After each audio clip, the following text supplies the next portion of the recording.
SPD MPD sebagai dosen pengampu mata kuliah retorika. Perkenalkan, nama saya Alika Setiawati dengan NIM 06021282530024. Pada kesempatan kali ini, saya akan mempresentasikan materi mengenai pentingnya membangun jaringan pertemanan yang sehat. Untuk mengetahui lebih dalam bagaimana jaringan pertemanan yang sehat, kemudian apa ciri-cirinya, apa manfaatnya, dan masih banyak lagi, mari kita langsung masuk pada sesi pemaparan materi. Nah, pengertian jaringan pertemanan. Jaringan pertemanan adalah hubungan sosial yang terjadi antara individu dengan orang lain yang didasari oleh komunikasi, kepercayaan, dan kerja sama. Kemudian pengertian pertemanan menurut Baron dan Renscombe pada tahun 2012, pertemanan adalah hubungan interpersonal yang terbentuk antara dua atau lebih individu yang menghabiskan waktu bersama dan saling berinteraksi secara sukarela. Jadi lingkungan pertemanan itu memiliki dampak yang sangat berpengaruh terhadap pola hidup. Nah, melalui saling berinteraksi dari lingkungan, dari suatu komunitas ataupun dari suatu perorganisasian, seseorang itu bisa terpengaruh untuk membentuk kepribadiannya atau perilakunya. Nah, oleh sebab itu sangat penting bagi kita untuk memahami bagaimana caranya membentuk suatu kepribadian agar diri kita lebih berkembang lagi untuk kedepannya. Selanjutnya, ciri-ciri yang mempengaruhi kualitas pertemanan menurut Baron pada tahun 2002, yang pertama yaitu self-disclosure atau pembukaan diri. Nah, jadi dalam hubungan pertemanan itu harus ada hubungan yang namanya saling keterbukaan. Jadi keterbukaan antara pikiran maupun perasaan. Lalu ada intimasi atau keakraban. Biasanya seseorang akan menyampaikan tentang dirinya kepada teman tersebut karena dia merasa ada suatu ikatan keakraban. Lalu self-esteem support atau dukungan harga diri. Ini menunjukkan bahwasannya kita harus selalu support satu sama lain, kemudian harus membangkitkan semangat teman kita apabila ia setelah melalui suatu masalah. Kemudian ada loyalty atau kesetiaan. Kita harus membela teman kita dalam kondisi apapun, tetapi dalam kutip kita itu dalam posisi yang memang di jalan yang benar. Lalu yang terakhir ada prosocial behavior atau perilaku sosial. Nah, ini merupakan belajar dari teman untuk penyesuaian sosial ke depannya.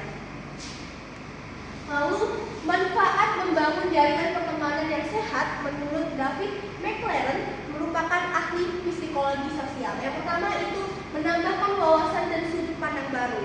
Diartikan sebagai kalau kita mempunyai teman yang baik, maka kita itu akan sering melakukan tukar informasi, pemahaman, dan pengetahuan. Nah, dari hal itulah kita bisa menambah wawasan kita dan kita bisa belajar untuk mengembangkan cara pandang kita agar melihat suatu masalah itu dari berbagai sudut pandang, tidak hanya dari sudut pandang kita sendiri.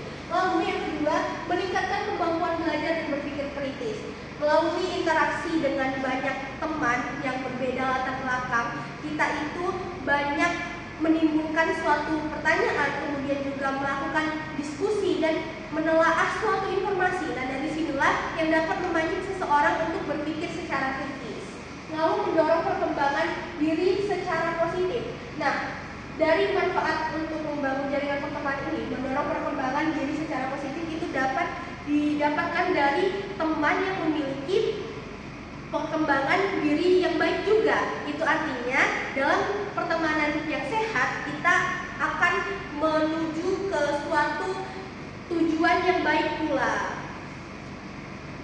Lalu lanjut, dampak positif pertemanan yang sehat. Yang pertama ada kesehatan mental lebih baik. Apabila kita berteman dengan seseorang yang sehat, maka tingkat depresi seseorang itu akan menurun. Seseorang akan lebih bisa mengendalikan tingkat emosionalnya. Lalu terhindar dari pergaulan yang negatif. Nah, tentunya kalau kita bergaul dengan orang yang baik, ya, dengan orang yang positif, akan terhindar dari pergaulan-pergaulan yang negatif tadi, karena kita selalu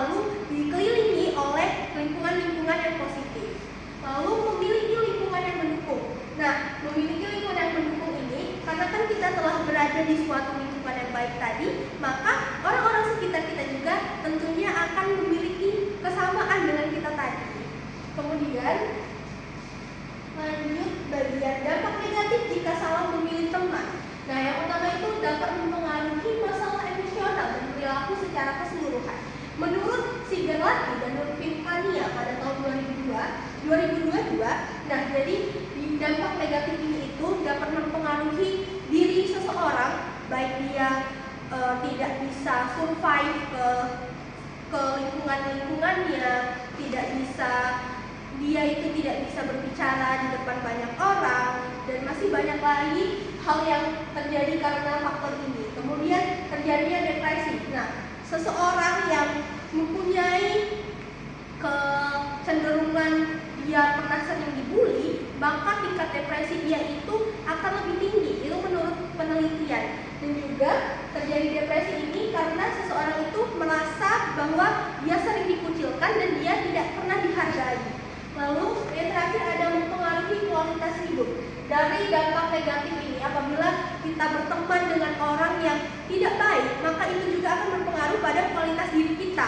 Kita tidak bisa berkembang, tidak bisa menjadi pribadi yang lebih baik karena berpengaruh dengan orang-orang yang seperti itu. Lalu, cara membangun pertemanan yang sehat. Yang pertama, komunikasi yang jujur.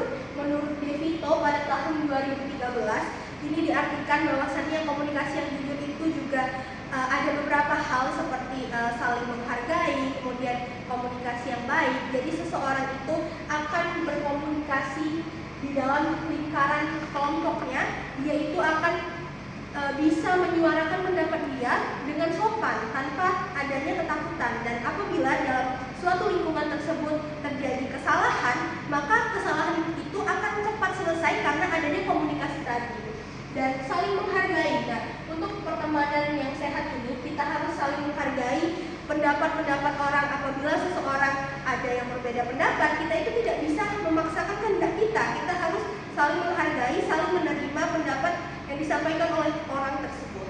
Lalu saling mendukung, atau menurut Harlock pada tahun 1999, nah cara membangun pertemanan yang terakhir itu saling mendukung. Kita itu apabila berteman dengan seseorang, kita harus saling mendukung dengan cara kita, apabila orang tersebut mengalami kesusahan, kita ada di sisi orang tersebut. Dan apabila seseorang tersebut juga lagi dalam posisi yang senang, kita juga ada. Jadi dalam kondisi apapun, kita itu harus saling mendukung.